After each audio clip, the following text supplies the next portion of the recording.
Hello and welcome to Cyber Skills Live. My name's Daniel. I'm an engineer who's interested in all things tech and security. You're joining us for this special Cyber Skills Live made in partnership with Historic Environments Scotland. In today's session, you're about to get a history lesson and learn cybersecurity skills in this interactive activity. Our digital world is powered by technology. From exchanging messages to turning on the lights, we rely on technology every day without realizing the impact and the power that it has over our lives. We're totally dependent on tech, and we really need to protect it. Almost half of all businesses in Scotland have identified a skills gap in cybersecurity. So a career in cybersecurity would mean you play a key role in protecting this digital world. We need more people with digital skills to help make us more resilient against cyber attacks. Today, we've got Craig joining me. Welcome to the stream, Craig. Thanks, Daniel.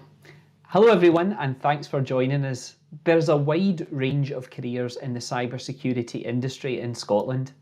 Technology skills are really valuable, but it's not just a career for techies. There are many other jobs too. There's jobs in marketing, digital forensics, legal, project management, and more. It goes across all sectors and skills. It really is a career option for everyone.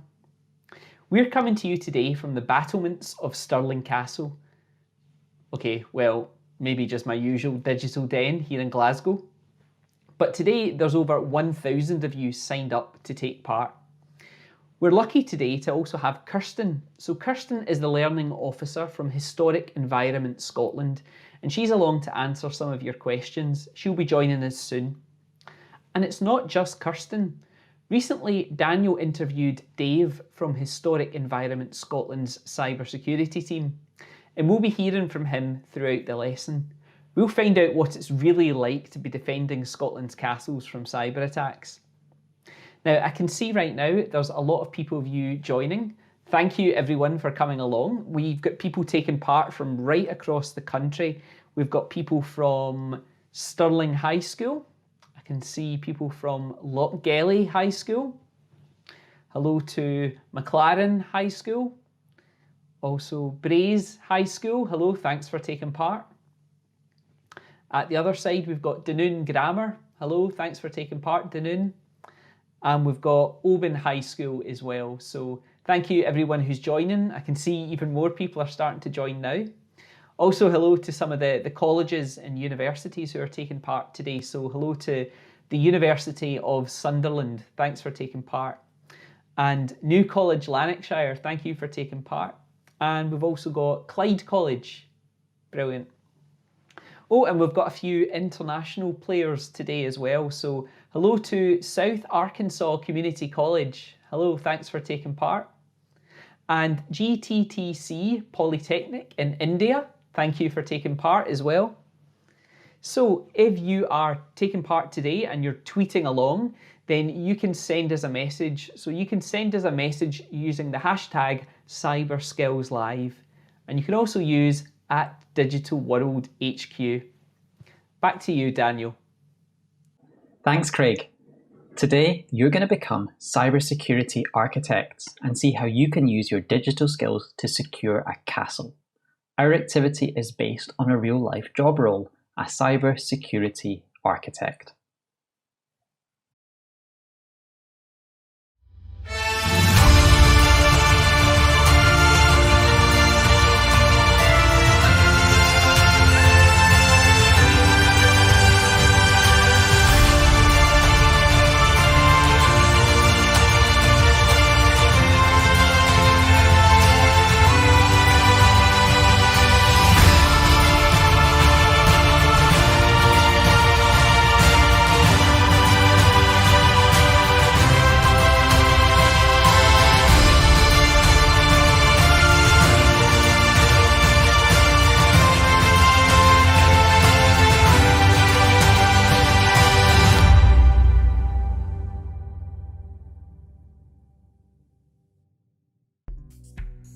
Stirling Castle, what a place to defend.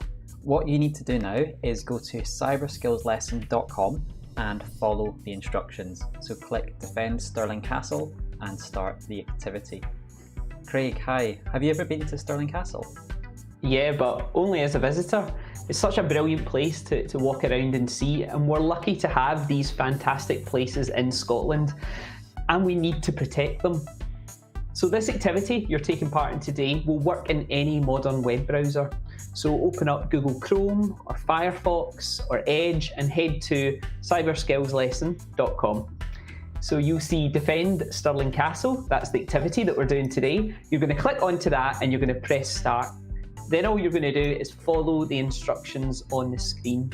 So you'll be asked to choose your school, so try and find your school in the list. And if it's not there, don't worry, you can just say my group isn't listed. It works exactly the same whether your group is there or not. So Daniel, I'm excited about this. What is it we're doing today? Well, we're going to be working with Mary Gordon, and she's the network security architect at Stirling Castle. Her big project at the moment is to improve the security of the computer systems that they've got over at the castle in Stirling. So as you work through the activity, you're going to learn a bit about castle security and how that relates to modern cybersecurity practice. So let's bring Kirsten in, Craig. So Kirsten, hi. I've got a question for you. I can tell from visiting castles that security was really important, and it kind of shaped the way that they were designed and built. But why did they need to be so secure, and what was it that they were protecting? Well, hi Craig, Daniel and everyone else. Yeah, indeed, castles did have various types of security which were there to protect the people living inside them, such as kings and queens, and other people of nobility, like lords and ladies. But also possessions need to be protected. One of the most important in Scotland is actually the Honours of Scotland, better known as the Scottish Crown Jewels, which you can see today at Edinburgh Castle. Brilliant. I have to say, Kirsten, I'm feeling a bit underdressed today, now I see what you're wearing. Yes, that's my usual attire when I'm at the castle working. And in fact, some of the pupils might recognise me because I've been teaching there for 20 years now. Oh, fantastic, yeah. So I'm sure a lot of people might have seen you in one guise or another then dressing up. I know you've got quite a few different costumes that you wear when you're teaching at the castle. Thanks very much for joining us today. So Kirsten's going to be joining us throughout the lesson and telling us a bit more about what things are going on from the Historic Environment Scotland side of it. So thanks for that, Kirsten. So we've asked you what your experiences are with castles in Scotland. So we asked you if you've been to Stirling Castle before. Daniel, what have people been saying? Yeah, what are the results? Well, let's take a wee look at them. So I can see that just over half of you have visited Stirling Castle, but there's a lot of you still answering it or haven't quite got to that step yet. So don't worry, your numbers are going to get counted as you go through. I can see in the pie chart. I think there's quite a few schools today who might be nearby to Stirling Castle as well. I saw Stirling High School and McLaren High School as well. So thanks for all these people taking part. It might be more difficult for some of the people who are joining today to take part in as well, if you're a bit further away. Yeah, South Arkansas, I'm not sure if any of you have been able to visit Stirling Castle before, but this is maybe your chance to visit it virtually. Yeah, absolutely. Let us know if you have been. You can tweet us as well. We've got our hashtags at the bottom there, hashtag CyberskillsLive, and if you want to mention us, it's at Digital World HQ. So Craig, I think we're ready to kind of move to the next phase. Let's move to the next phase then. Yeah, so first off, you need to help Mary Gordon pick a place to set up the computer systems. So what you need to do is go onto the activity and follow the instructions on the screen and answer the questions. So they should be appearing any moment now. We can see how you're all progressing as you do the activity today. So we've got our data dashboard here and we can see some of you who are taking part. So thank you to Alison from New College, Lanarkshire. You're taking part today. We've also got Anna from Perth High School. Daniel, you can do a few as well. Yep, I can see we've got Rory at Perth, we've got David at Prestwick, Mrs. G at Prestwick. She's been telling us about Stirling Castle's location, so keep an eye out on the feed. You'll see your avatar appear, I'm sure, at some point, and your name and your group. And Braveview Academy, I think you've been tweeting us as well already. That's brilliant. It's always good to see people who are taking part. So yeah, we'll be able to keep an eye on how you're getting on as you do the activity. So while we work on this, I think, Daniel, I've got another question for Kirsten here. So Kirsten, Tell me a bit about, we're thinking a bit about the location of Stirling Castle. Tell me a bit about where Stirling Castle's built and what's its location got to do with security? Sure, well, Stirling Castle, a bit like a lot of castles across Scotland, is actually built on a volcanic plug. So basically we're talking millions of years ago, volcano erupts and leaves the rock formation behind, and that's where the castle's built.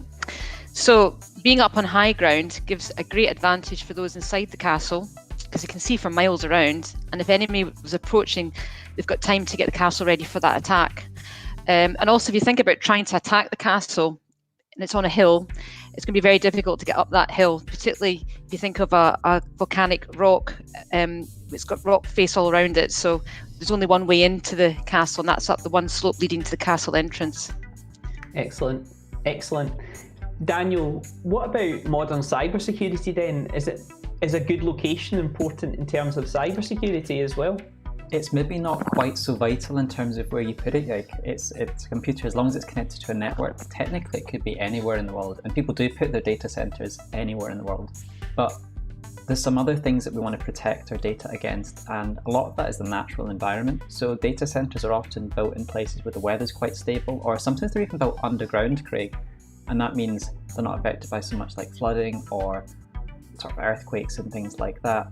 But you also do want to watch out for intruders. So often these data centers, they're in quite fortified buildings. They don't tend to have that many windows or lots of CCTV, big fences, barbed wire, because they hold so much personal information of so many people.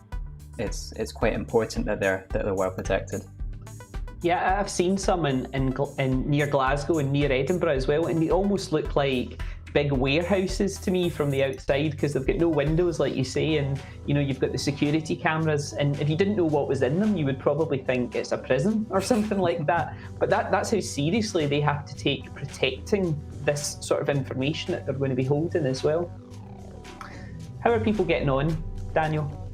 Yeah, so I can see that people are whizzing through these questions. So you can see that Angela at New Club Lanarkshire, they've just chosen a location for a data centre. Jamie's been at Perth, has been talking about sort of why it's important to just have a single entrance, or sort of the benefits of that, something that Kirsten was mentioning. Yeah, I can see people answering these questions now. I'm just checking your results as they come in as well. So Chrissy said that one reason that you might only have one entrance to the castle is so that you can easily guard the only door. Chrissy, that is spot on. I think that's a really good answer there as well. And Ruth has also pointed out that it's hard for people in the castle to be caught unawares. You can't sneak up on people if there's only one way in as well. And Rudy has pointed out it's a bit like a bottleneck as well. These are brilliant answers that are coming in as well. Daniel, I don't know if we've got a mix of cybersecurity professionals here or historians, but the answers are coming in really well here. Yeah, and it's a really good mix actually to have, because there are a lot of similarities between protecting buildings and protecting data, and actually the fundamentals of security about controlling who gets in and out and knowing what's going on and keeping the right people out. Actually, that's the exact same problems that people have had for thousands of years. So when we look at castles that are maybe about 1,000 years old or up to that, a lot of the fundamentals are kind of there. So some of these answers are brilliant. Like Mr. B said here about why it's good to have one entrance, controlled access. It's easier to manage who gets in and out if there's only one door you've got to watch. And that's absolutely... These are things that we can also take advantage of when it comes to using cybersecurity to protect networks as well. You don't want everyone to have to go, to be able to connect to your systems in lots of different ways. You might want to cut certain parts off from other places as well. And that's what I can see on our dashboards at the moment. A lot of you have managed to isolate the security networks. What does that sort of mean, Daniel, the sort of isolation of the security networks? Yeah, so basically isolating a network is a bit like pulling the plug. It's like disconnecting it. So if there's a cyber attack, maybe perhaps underway, or you're expecting something might happen, you might preventatively disconnect some of the most important servers because you don't want to take the risk. So isolating the network is just sort of separating it from the other things so that it can continue as normal. if there's a problem elsewhere. It's a bit like when you've got fire doors in a building, actually. Like, you try and contain a fire to one section of the building, you don't want to let it spread everywhere. Isolating the network is the exact same thing, it's just putting a barrier in that attack. I can see that a lot of you are actually isolating the networks just now. I think, Daniel, maybe we should give them another minute or so to do that before we move on, because everyone's doing a great job here. We're starting to make the computer systems more secure. So let's give you another minute or so to work through that. Yeah, so once you have isolated the network, it's going to leave you at sort of like a holding page, and it'll say the activity continues soon. Don't worry, just stay on that page. Your next sort of set of questions are going to come shortly. Once everyone's got the network isolated, because some of you have just joined us, that's absolutely fine. You've not missed anything, you'll be able to catch up. All you have to do is head to our website, which is cyberskillslesson.com, the link's at the very bottom, and go to defend Stirling Castle, and then just follow the instructions that will be on screen. Brilliant. This is a really good job. Everyone's made a great start, sort of helping Mary Gordon here protect the castle's networks. I can see a lot of you now are starting to isolate the networks. You know, every time you do this is going to be making us more secure. So thanks for that, and keep it up.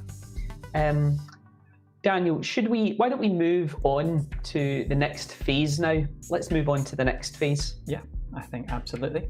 So let's maybe start thinking about some other security features. So not just about location, but about maybe protecting the network itself. So again, follow the instructions and complete the tasks as they come up on your screen. And while you're doing that, I think it'd be good to hear from what David had to say, who works at Historic Environment Scotland. I caught up with him a couple of weeks ago for an interview, so let's hear from that just now. Hi Dave, thanks very much for talking to me today. First of all, what's your job title and what does that mean? What do you do? So hi there. Well, my job's a network security analyst for Historic Environment Scotland. What basically that means is that I work with the suite of security implementations that HES uses to protect its customers' data, networks, websites and staff.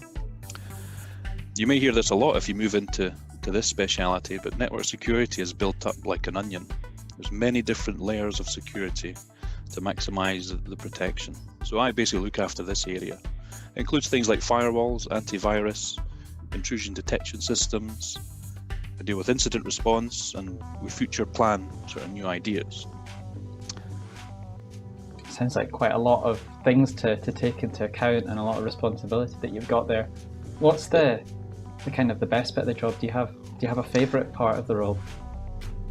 The best thing that I think that sort of hits me is that no day is ever the same. Every day I come into work, there's new things to deal with. There are usual tasks that need done, but there's always a question, why does this not work? You know, what if we can do this? Can you tell me how to do that? Within Historic Environment Scotland, we've got a great team that can troubleshoot all these problems. We've got quite extensive knowledge, and everyone gets on really well with each other, which makes a huge difference to a working environment. I mean, there's not any trouble going on, and everybody's really professional and very mature with how we look at things. So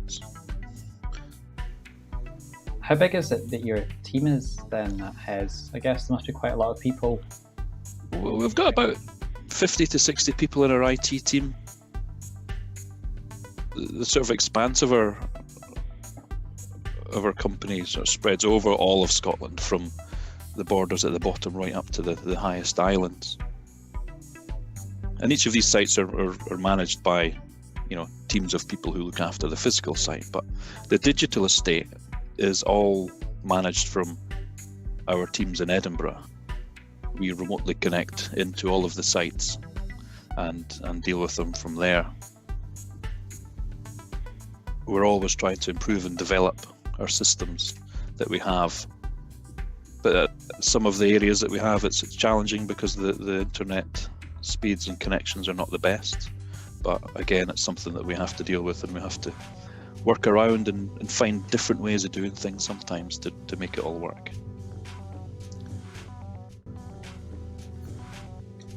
It's nice to hear from someone who actually gets to defend the castle for real as their job, Daniel, as well. Yeah, that was a really interesting interview, and we'll be hearing a bit more from Dave shortly.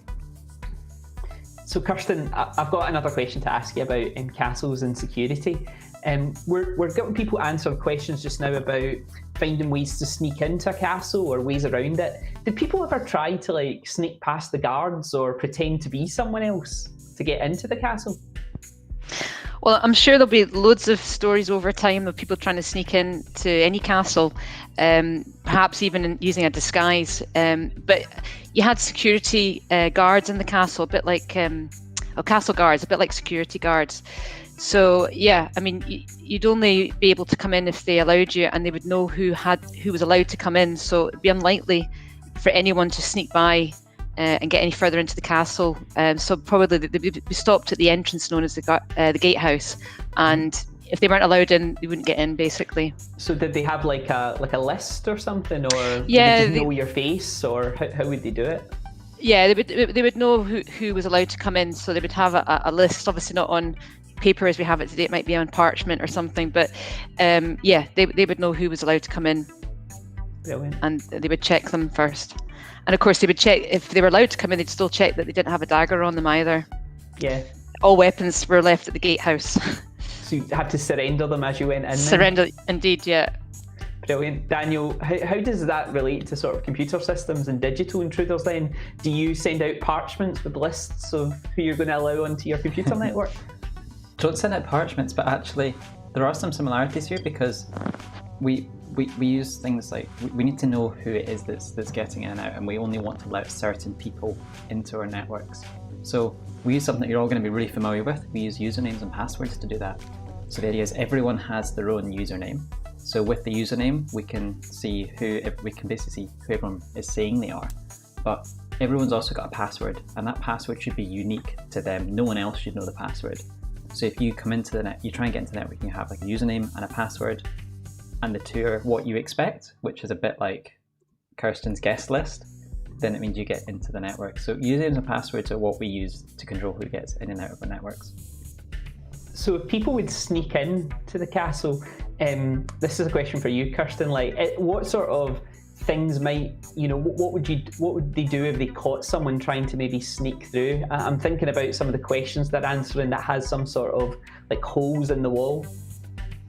Well, all castles have a dungeon, so perhaps they might be put in that dungeon depending on who they were, and they might be taken to be questioned. That could be another thing as well. And what about these sort of holes in the wall that we're seeing? So some people are answering questions here, and they're seeing like an arch with a big hole in the middle. What's that for? Yeah, yes. Murder holes, you're talking about, murder holes.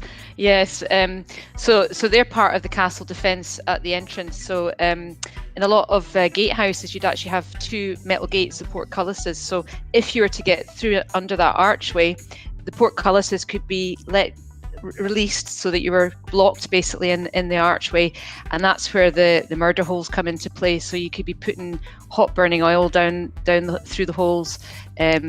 Yes, nasty. Quite gruesome. We've actually asked the lovely imaginative learners taking part today what they would put down a murder hole if they caught someone as well. Daniel, are you seeing some of these answers as they come in as well? We've had some really interesting answers come through. Amelia has said rocks. Yeah. A lot of people are saying people or humans. Like Zach has said humans. So try again. I'm not sure that is what they would have dropped. Andrew has said maybe arrows. Josh wanted to drop hot oil. Aiden thinks rotten animals. Ooh. Lizards, someone has guessed as well.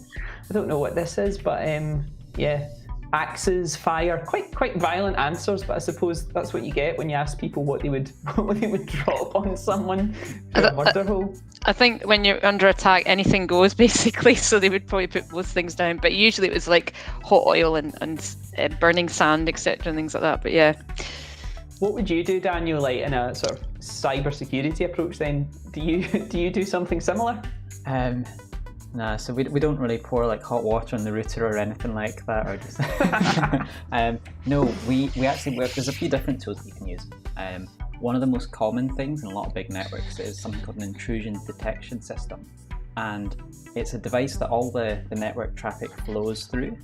So it's a bit like the gatehouse on a castle, and it looks at all the packets of data that pass through the network, and it goes, well, is there anything that looks suspicious or strange? So is it maybe come from a computer it's never seen before?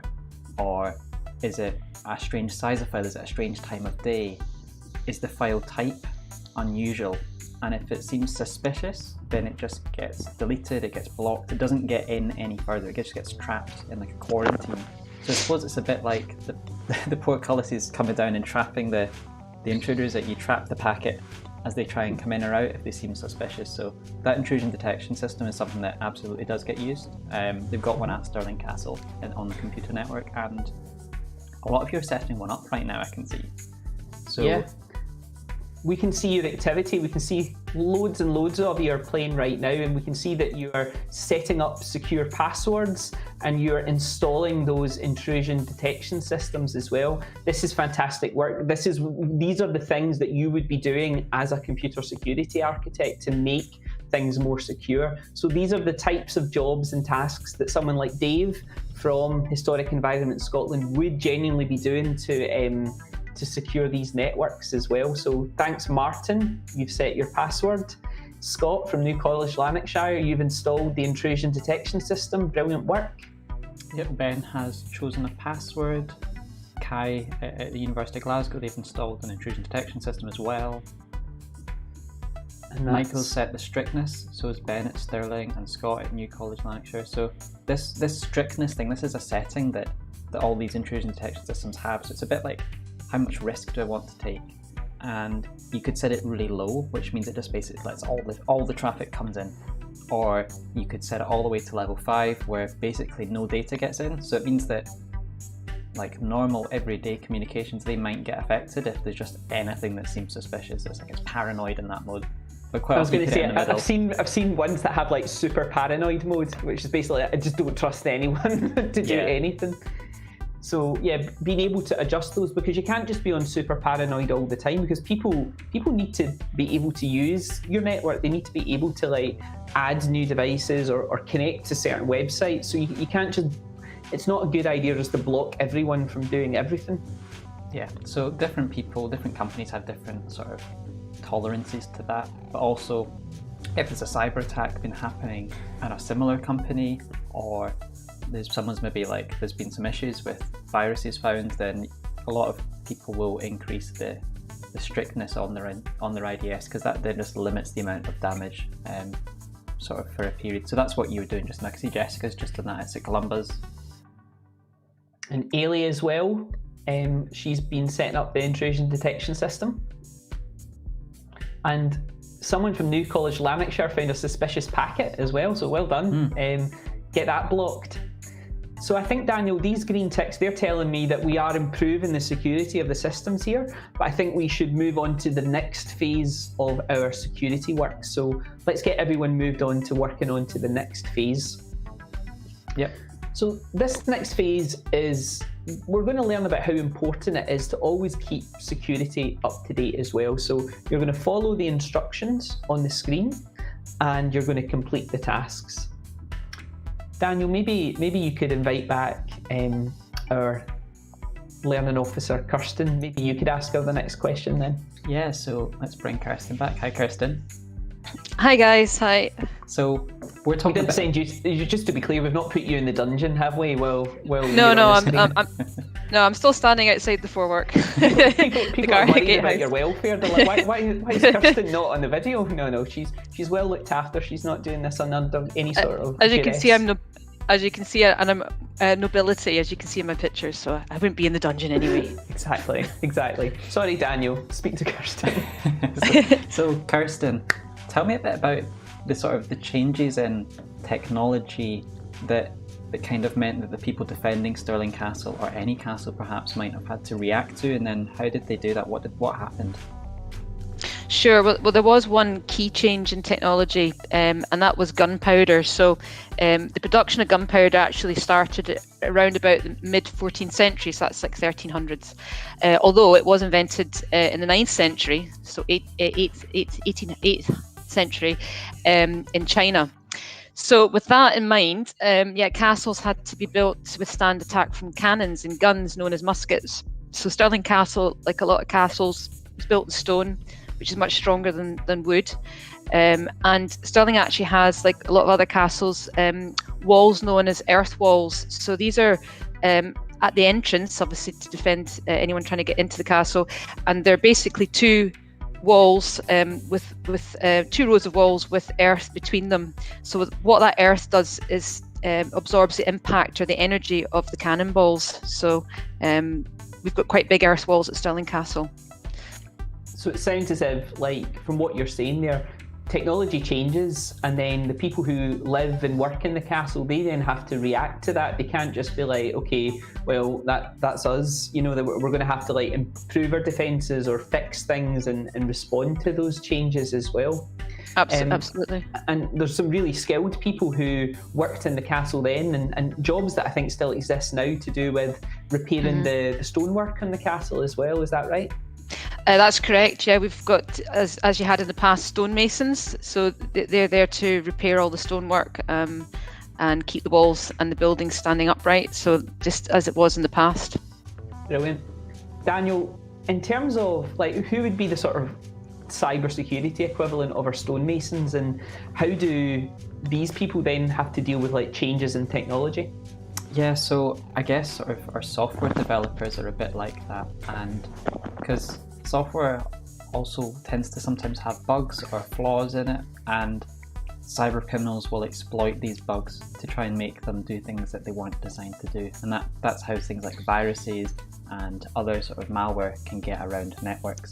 So what software developers do when that happens, when a bug gets found, is they fix it and then they release what's called a patch. So it's the words are coming straight from physical things like patching up the wall. We're patching up our software. So this is why things like apps get updated on your phone, or you need to update your operating system. It's because bugs have been found that cyber criminals could be using or exploiting. So if you keep your apps up to date, then that means these bugs get fixed. So if you do it really quickly, that really lowers the risk. So it's a really good idea to keep your apps up to date, basically as quickly as you can. Brilliant. And that's what I can see people are working through in this activity right now. They're updating the software, they're patching some of these things, and that's what's going to help make our computer systems more secure. So I can see that Callum from Perth High School, he's been setting up some sort of trap in the network as well. Joseph, you've also been setting up a trap from Stirling High School. Thanks for that. Daniel, what are you seeing people do? Yeah, I can see that Amy has been telling us about some of these traps as well, about the trip steps, what it is that makes them different to normal steps. I can see that. Excellent. Rory's been learning about the different, like the way that these masons curse, because they always like used to sign their name, but they didn't sign their name in. They put these like logos and these marks on the wall. They would engrave them. So he's been learning about that. I think Miss McAlpine as well from Stirling High School is even able to take part with an injury as well. So like that shouldn't stop you from taking part in the activity. If you can do it with one hand, then that's going to help us as well. Daniel, do you want to maybe I'm interested in finding out more about what Dave had to say about his role. Yeah, let's jump to another bit of Dave's interview. So at Historic Environment Scotland, you obviously have a lot of castles and other really important buildings. Do you have an interest in history yourself, or like a favourite castle? Yeah, well, before I joined HES, I was actually a life member of Historic Environment Scotland, so I spent a lot of my time visiting round the areas, the properties. It gave you a great chance to see all of Scotland and what our history had to offer. Probably my favourite castle would be Edinburgh Castle. I like the sort of look of it, and its presence as you're walking along sort of Princes Street and you look up. It's a vast expanse, and it just sort of towers above the city, and it just looks down on it. But saying that, I like just about all of the properties we own. It's great when we've got to go off site and we go to work in some of these places. We'll be in areas in the castles that you maybe don't get to go in as the public. You go into the sort of the darker, dingier parts, and very interesting. It's a great experience. I'm sure there's probably a surprising amount of technology and IT strewn throughout the whole estate that the visitors just aren't aware of. You just assume old building, old infrastructure, but I'm sure there must actually be quite a lot of stuff to take care of in there. Yeah, I mean, one of the main challenges with working with historic buildings is we're not really allowed to stick what we want where we want. So you might want to put like a wireless access point somewhere, or an antenna for something, but the sort of the loops that we've got to go through trying to get permission to do something, even to drill a hole in a wall to put a cable through, it wouldn't really be allowed. You know, it's a very complex environment to work in, but you know, we do manage to do everything that we need to do. We use all sort of modern technologies, and as I say, we've got a great team in the sites as well. We've got a lot of sort of technical staff that work in the sites too, that help us, and we all get there. It's quite good. And that was Dave telling us a bit about sort of his interest in history. Funny that he already had his season ticket before going to work at his Historic Environment Scotland. One of the questions that we asked you was, how often do you update your apps? So when we think about patching our computer systems, it's exactly the same for what you have on your phones or your laptops, etc. So let's have a look at the poll results. I haven't seen these yet. This is really interesting. Okay.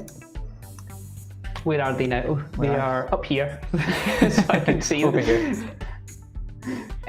So it looks as if most people are saying that their apps update automatically, or they have it set up to do that. That's great. I'm a bit concerned though, Daniel, that some people have said things like, when I remember, or never. Never. I don't know what's worse. I think, yeah, so generally you would want to make sure that your apps are as up to date as often as possible. Yeah.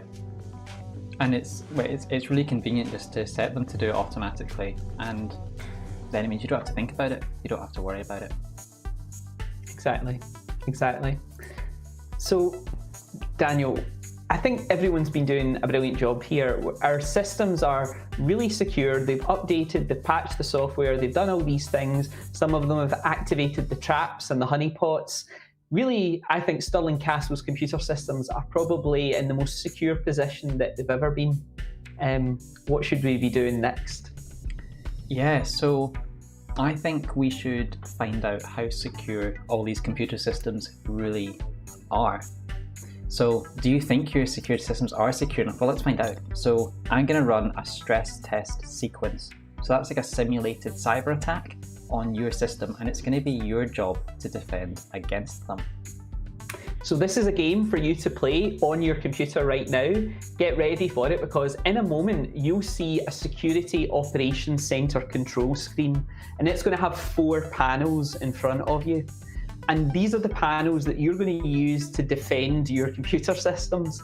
And the system will automatically detect incoming attacks and tell you what to do. And you just have to do it as quickly as possible. So don't make a mistake. It's important to be accurate. Daniel, why don't you get ready to get your stuff together and set up, ready to go? Yep, I hope you're ready, because I'm starting the attack now. So off you go. I hope that... good luck. Be quick, yes, be accurate. And I can see that a lot of you are now, look at all these names coming through. Jamie at New College Lanarkshire, Amy at Perth, under attack. So we're going to be able to keep a track of how you're getting on, what your scores are as you Do we have a banner at all, Daniel, or? Yeah, I think we can.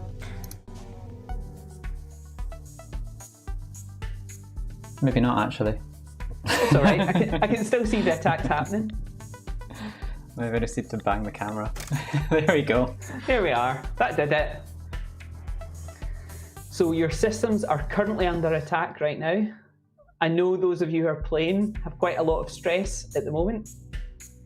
Yep, don't worry, just keep calm and just do exactly what it tells you to do.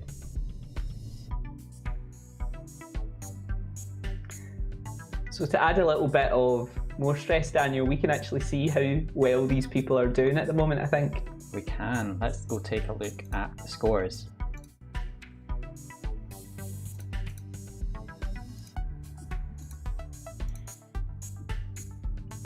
So these are the current high scores for people who are taking part right now.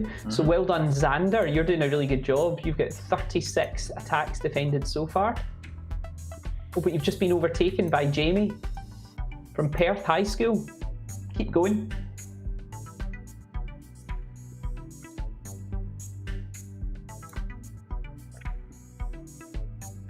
There's quite a lot of people, about 40 points, isn't there? Yeah. It's very close. We Very hopefully don't make a mistake or you'll end up much further down the chart. Well done, Craig in New College, Lanarkshire. You're doing well as well.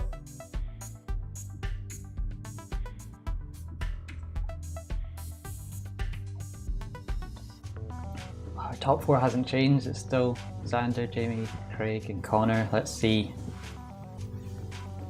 If you make a mistake, you can automatically start playing again, but your score will start from 0, so keep going.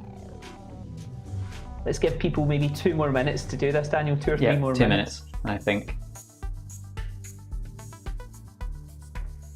Oh, Craig's 70. launched into the lead. Well done, Craig. I promise it's not me from North College, Lanarkshire. Well done.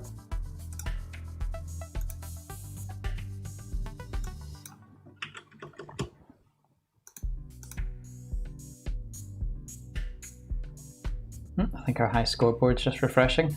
Be back in a second. There we go. Brilliant.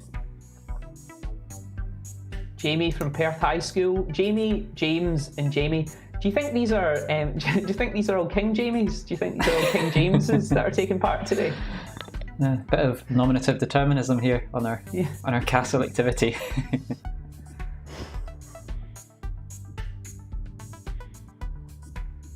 Another minute or so, keep going with that. We can see a lot of your playing. Don't be put off if you're further down the board.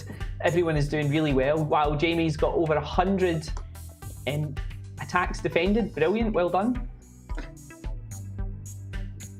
I just got up to 50 there. Not quite high enough to get onto the board, that's why I was quiet. Just to concentrate. David from New College, Lanarkshire, you're at 62. Good work. Let's go for one more minute. One more minute of this. One last push. Can anyone unseat Jamie at New College, Lanarkshire? All it takes is one mistake and it gets harder the more you play it, so can you hang on, Jamie, for one more minute? Defend that castle. That's really tense, isn't it? I know, I'm worried. Because hopefully your systems are secure. although on our screen here we can only see the high scores, I can see everyone's scores here, and there's like so many people all playing. So like Mr. Robot, Cameron, Amy, Mrs. G, Ewan, Alison. Keep going, well done. You're all doing really well. Another 30 seconds or so, Daniel. 30 seconds. Can Jamie hang on in for another 30 seconds to do it? Oh, Whitney's coming in at 73 from nowhere. Whitney from Taylor High School. Well done. Oh. I think our podium's about to change. About 10 seconds, Daniel.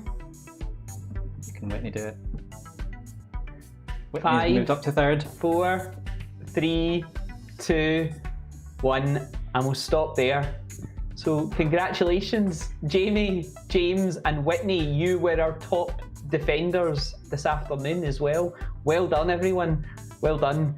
Don't worry, you will get the chance to have another go at that just as we're about to wrap things up. But fantastic work. Let's move on to that next phase. Well done, everyone. Even if you weren't in the top score, you did it, you passed. And special mention to those people who've got top of that leaderboard today. So Daniel, how did people get on today? Yeah, so we covered a lot of stuff today actually, because we We started off talking about how castles were designed with security in mind and how it was the master masons that did that. And then as we went through and we were chatting to Kirsten, and then it turned out actually it was quite similar to what I do in cybersecurity. So we found these similarities between security in the Middle and the modern ages. And then you worked as security architects, as engineers, to implement these features onto the castle's network, and we saw them getting installed. We saw all your things getting set up, and then we stress tested it at the end against a simulated cyber attack.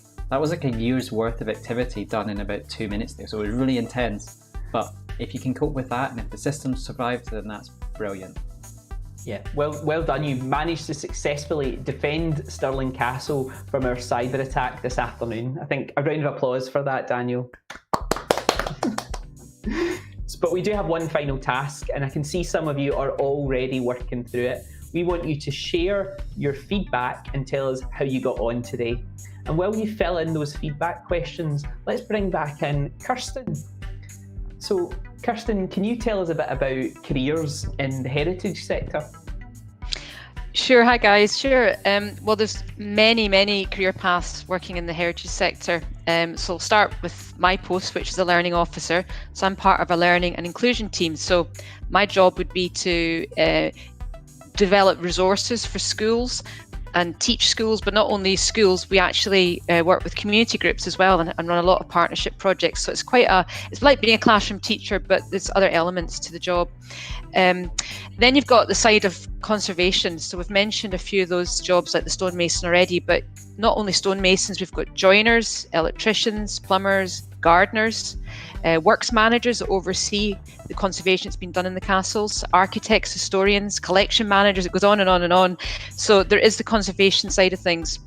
Alongside conservation, you've got jobs in tourism, because a lot of our sites are visited by people from all over the world. So that would mean on site, you've got the likes of stewards who will give tours to visitors, who are there to answer any questions and patrol around and cover the health and safety side of things when people visit. You've got, like at Stirling Castle, we've got shops, so there's retail jobs as well. A lot of sites, bigger sites, have cafes, so you're going to have catering going on as well. What else? Let me think. There's so many. Events managers, so we have events during the day, but also in the evening time. And then sort of behind the scenes, you've got jobs in media. So we've got staff that will maintain our websites, our Twitter accounts, our Facebook accounts, and communication staff as well that will communicate with local press, etc. if there's an event going on. And then also again behind the scenes you've got staff that look after staff, so you've basically got what is known as human resources, so they're there for other staff and take care of payroll, etc., and health and well-being of the staff within the agency. And then again we've looked at IT and there's many career paths, and actually one that's like last week comment is actually one way to get a career in the heritage sector is through apprenticeship schemes. So that's one way you can get in, and we have quite a few of them already now in conservation and in the tourism side of things. And we'll make sure that they're all linked on at the end of the activity as well. Sure. So if that's something you want to find out about, come back and play the activity, and we'll make sure you get linked to all those things.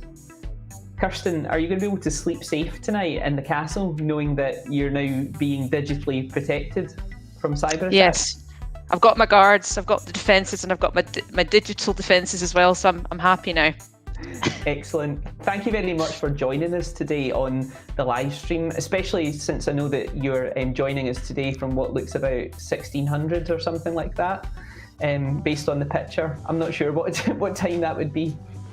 Yeah, that's the 16th century. So I'm actually wearing a similar kind of dress to the likes of Mary Queen of Scots would wear, and she liked wearing black and gold, as her mother Mary de Guise did. So that's me in my 16th century dress. Thank you very much for joining us today. And this is the last in our series of cybersecurity live lessons for now, but you can play all these activities at any time on our website. But next month, we have another live lesson, not on cybersecurity, but this time on data science. So we'll be showing you how to code your own data selfie. Hopefully we will see you then. Daniel, I'll hand it over to you to wrap things up. Yep, so before we head off, we're going to hear a bit more from Dave. But for now, it's bye from me. And it's bye from me as well. See you next time. Let's hear from See you Dave. later. Bye. Have you always worked in cybersecurity, Dave, or is this something that you've moved into? No, I'm relatively new to cybersecurity. For probably not the last 15 years, but for about a 15-year spell, I was first-line support for a large financial firm. But unfortunately, I was made redundant from that position. But because you were made redundant, you got a sort of lump sum payment. So I used that to fund further education at Edinburgh Napier University. I did 2 years at college, and then 2 years at university. And the course that I took was cybersecurity and digital forensics, which has given me an extensive knowledge in the security role. Quite a hard 4 years, but overall it's provided me not only in sort of experience and knowledge in the cybersecurity area, but you learn an awful lot of additional things that help you within a normal day's work. Is there anything that you would like to tell someone who's considering applying or thinks this is something I'd like to do? What would you tell them? From a school level, I would say put all of your efforts into your education and also further education, because this will provide the foundation that you need to get into a career like this.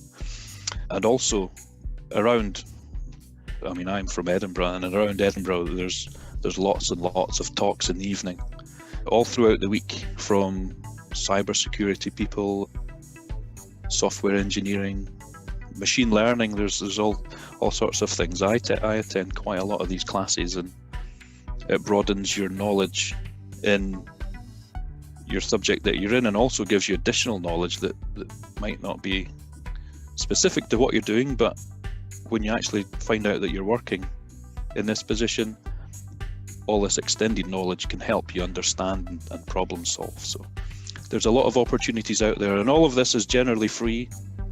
All these talks in the evening are free. Yeah, and there's a lot of different directions I'm sure you can go in once you've got the qualifications. And the world's your oyster in terms of the types of companies or the types of specializations. Yeah, there's many jobs, and when I came out of university, there's lots of jobs. The only problem is there's lots of people also going for them, but there's lots of different areas. Of course, you can go about getting that degree. Like, you could either go straight from taking computing at school and then go straight into a university, or it might be you go into a college and you do an HNC or an HND and then you go into university. You could do a graduate apprenticeship, which is where you work at a company, but you also go to a university at the same time, and you build up your skills and you gain experience sort of simultaneously. There's lots of different options. I mean, leaving straight from school, as you say, the way that I did it, I did 2 years at college and then 2 years at university. So it was, it's a package of the 4 years that we did. So, but some people started straight at university, and I don't know if there's a benefit from doing either. It's just, you need the same knowledge to get through. So, it just depends what area you can get into the easiest, I think. It's a popular subject, certainly when you go to university. There's hundreds of people all doing it, and it's quite a safe, to me it's quite a safe job that isn't really going to disappear. So if anything, there's going to be more people required for it.